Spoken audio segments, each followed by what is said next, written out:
The moment I arrived home and saw the woman playing in pool with another man was actually wife, I didn't feel angry. Even when I entered the bedroom and saw the disheveled sheets on the bed, my face showed no emotion. And when my wife returned home exhausted, I even gave her a warm embrace. But that doesn't mean I could tolerate her infidelity.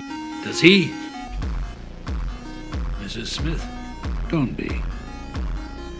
Knowledge is pain. I'm used to that. Not that I don't get some little pleasures in return for the pain, mind you.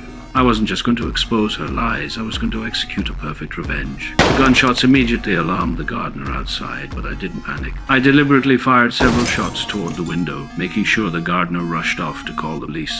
Then I dragged my wife's body aside, collected the shell casings from the floor, and rearranged the seat. I took off my shirt, which might have had bloodstains, and burned it to ashes and fire. Finally, I washed repeatedly with hot water to eliminate any lingering smell. After completing all this, I waited calmly for the police to arrive. Soon, police who had received the report quickly surrounded my villa. Coincidentally, the sheriff in charge of the case was the very man my wife had been having an affair with, but he had no idea the victim was his lover. When the sheriff arrived at the scene, I openly admitted to shooting my wife. I then willingly let the police arrest me. The sheriff looked utterly stunned, as if he couldn't process what. I simply responded with a cryptic smile. The case quickly moved into judicial proceedings. I remained confident, unafraid of prison. I not only declined to hire a lawyer, but also suggested skipping other procedures and moving directly to trial. However, the police soon discovered a critical issue with the key evidence. Ballistics tests showed that the gun in question had never been fired. It couldn't possibly. After an extensive search of the villa, nothing was found.